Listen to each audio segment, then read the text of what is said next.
What up, friends? How are you doing? 1 second. Hello, friends. How are you, though? How you doing? Okay. So, how's your Sunday going? Well, mine, pretty good. Pretty good. I have this nasty headache from Friday, so I didn't get to film yesterday. My apologies. Okay. Nasty headache. So I got the glasses to hopefully help. I think, I don't think it's gonna. I don't think it's gonna help. Actually made it feel worse, like adjusting. But maybe I just need to get used to them. I don't know. So, did you all have a drink on behalf of my son? Did y'all? Did y'all? So, I wanted to add to my video the other day about the karma and people you hang out with, and what's to come if you surround yourself by thieves and liars. Now there's no judgment towards those people, of course. Like I said, at one point I was not the greatest person. I had my issues. Okay, I know it's hard to believe. Perfect old me had issues. But yeah, it was, I lived a life of, I was never the lying, cheating type. So when I say I wasn't the greatest person, I'm really over exaggerating when I say that, because I've always known, like, the one thing my parents did scare me was breaking the law. Okay. They did, like, I was so afraid to get in trouble. So I did things and I didn't get caught. So that I was afraid of. But like, when I used to hang around with people who were like nothing like me, and people would always be like, why are you hanging out with those people? Like, what's wrong with you? And I'm like, oh, well, they're cool, because I don't judge people because of, you know, whatever they've got going on legally. I just hang out with people, like, if we're cool, we're cool. But I had to learn that, and I had to look at every relationship, all of them that I had with people, whether it was friendship, a romantic relationship, or if it was, you know, like a best friend or whatever. I had to start looking at how much I was putting into these relationships and how much I was getting back. Okay. Your girl wasn't getting much back in the friend department. Okay. I wasn't getting anything. Like, compared to how I was as a friend, I wasn't getting diddly squat. Okay. And I think the part of that was because I was kind of like a people pleaser, because when I was growing up, no matter what I did, like, it was always a fucking issue. It was always wrong, or I wasn't right, or whatever. So I have that embedded in my brain, like, from when I was single digit. So I guess a part of it was people pleasing, and me letting things just, overlooking certain things that people would do to me, or like when it was my turn to talk, like, I didn't have a chance to talk. So a lot of that was, and people could easily flip the script on me, like, and turn something that was their fault into my fault. Okay. A lot of that happened, and I didn't notice, because I think because I used to look at what people went through, and if they had something similar or worse than what I went through, I used to give them a pass. But then I started thinking, like, well, I don't do that to people. Like, I'm not like that. Like, I don't I haven't, people didn't even know what I went through. Like, that was the first time I ever said anything about it, was when I said it a few weeks ago here. Nobody really ever heard me out in that way, unless you experienced it with me, like my sister, but like, other people, like, they didn't, I just never had that opportunity, like, to say what's wrong with me, or why why my mind thinks the way it does. You know, like I never had that. I never had that chance. You know, like they knew, but they didn't know, or they didn't ask, or they really didn't even ask, to be honest with you. Just to be honest with you, like they really just didn't care. So then I'm like, okay, like when I lost my best friend, when she decided she didn't want to be my friend anymore, you know what I haven't told you guys is that she had messaged me about a month after that message. If you weren't here, then I'll tell you. I had a best friend for a couple years, and when I was going through all of that drama here in my city, and people were talking all kinds of shit about me, and pretty much everybody was against me. Okay, so when all that was going on, I didn't really communicate. Whenever I'm going through anything like that, I just close myself off and I don't talk to anybody. I'll just shut myself off. Like that's how I work. I work best alone. Okay, so I did the same thing to her, but she knew was going through a separation. She knew some of what was going on in the neighborhood, and she knew a little bit, you know, just as much as she would ask, which was very little. But she never once checked on me in that, I think it was like a year or something that passed, or 8 months, or I don't know, it was a while. I think it was 8 months that passed. Neither one of us contacted each other. I didn't contact her. She didn't contact me. So I was kind of like missing her, right? So then I write her and I write this heartfelt message, you know, and I'm like, I'm sorry, you know, there I go, apologize for things. Not my fault. Not only my fault, it was her fault too, but I was apologizing for my part.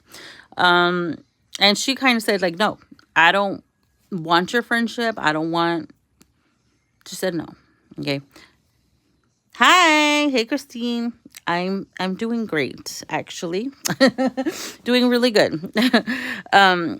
So then I tell her, like, so then she says no or whatever. I didn't even answer or anything. Cool. I didn't say thank you for your time. I don't think I answered back. I just left it like that. I don't want to start nothing, you know what I mean? And well, then she messaged me like a month later. Okay, she messaged me a month later and was accusing me of like prank calling her or something. She's like, "Are you the one that's prank calling me?" And I'm like, I don't know if that was a way for her to break the ice or what that was. But I'm not here to play your little girl games, okay? I've got evolved so much, you know. Why would I prank call you?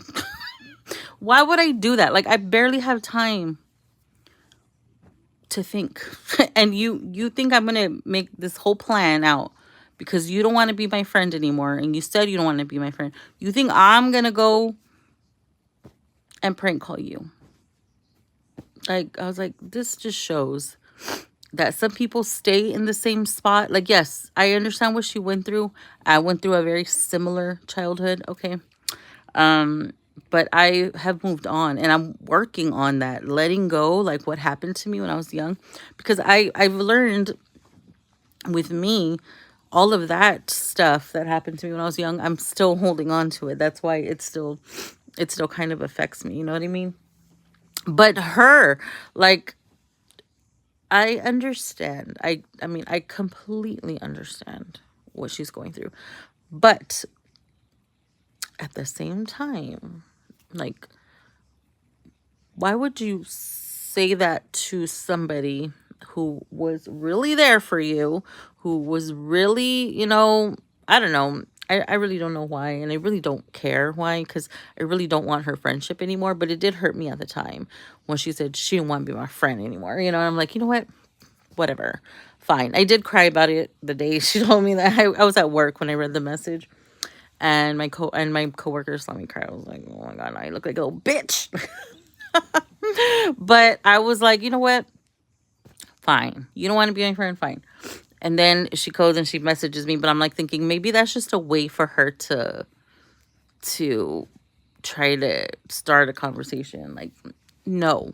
I need you to come to me as a woman, like I came to you as a woman. Like I didn't say, are you prank calling me? Oh, by the way, while I got you on the line, I want to say I'm sorry for what I did and for being a horrible friend. No, she has to like start it like a child. Like, we're adults here. Like, I'm 42.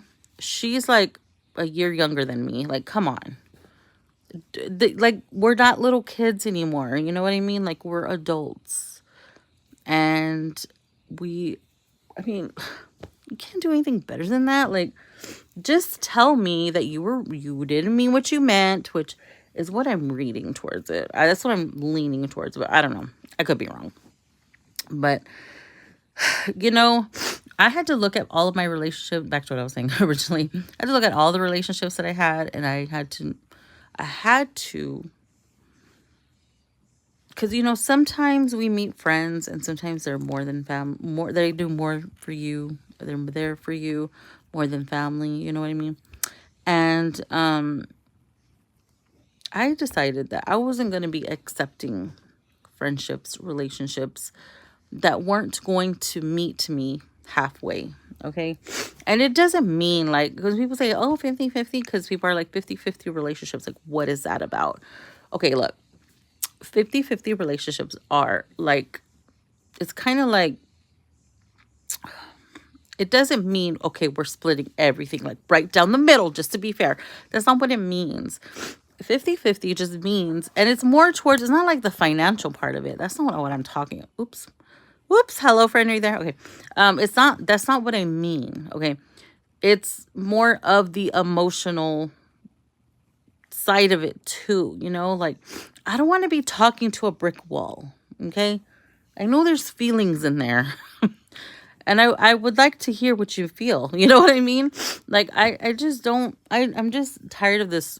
It's like all surface, you know, there's nothing inside, you know, hollow people, like, not interested. You know what I mean? Because I know what my friendship is worth, and I know what being in a relationship with me brings to the table. So I'm not accepting anything less. It's basically like I know my worth now, you know?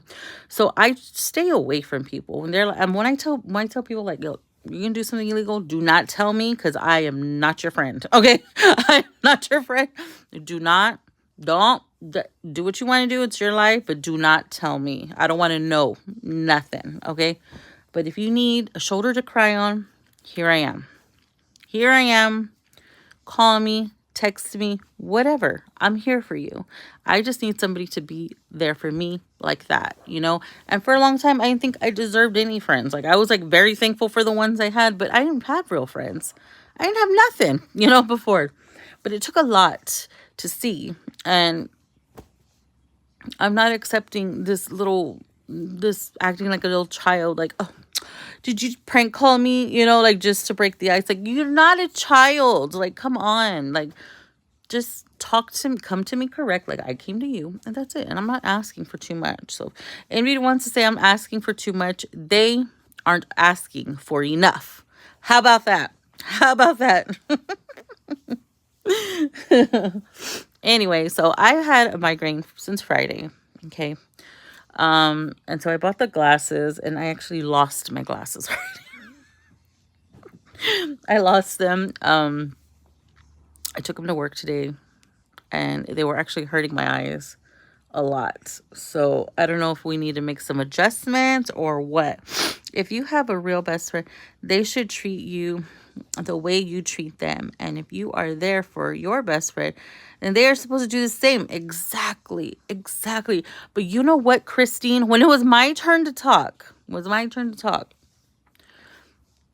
this is a huge sign here. Okay, everybody listening, this is a huge sign. Okay, when somebody finally gives you a chance to talk, and you're like one sentence in, and that person interrupts you and says, oh, kind of like when this happened to me, and it was my turn to talk. It was my turn to talk. If they interrupt you and don't let you finish, then that's like a big sign. That's like a big sign. Okay, you run away from that person. Okay, you keep it moving the opposite direction, whichever way they are. Anyways, so basically all I'm saying is, if people are doing some some nasty, low vibrational stuff. Okay. Clear your energy means to keep those kinds of people away from you. Okay. Because you don't need all of that drama, because it's basically going to be tacked onto you. Exactly. They don't let you finish. Yes, keep on moving the opposite direction. They go this way, you could be like, I'm coming this way. Okay. This is my way over here. It's crazy, and they don't even realize they do it, which is the crazy thing, because she swears she was always there for me. She tells me all the time. I'm like, you were? Oh, okay. All right. Fine. That's fine. I mean, I wasn't even that bad of a friend. She didn't communicate with me and I didn't communicate with her. It was a two-way street. And that's it. That's my story. And I'm sticking to it. Okay. What else?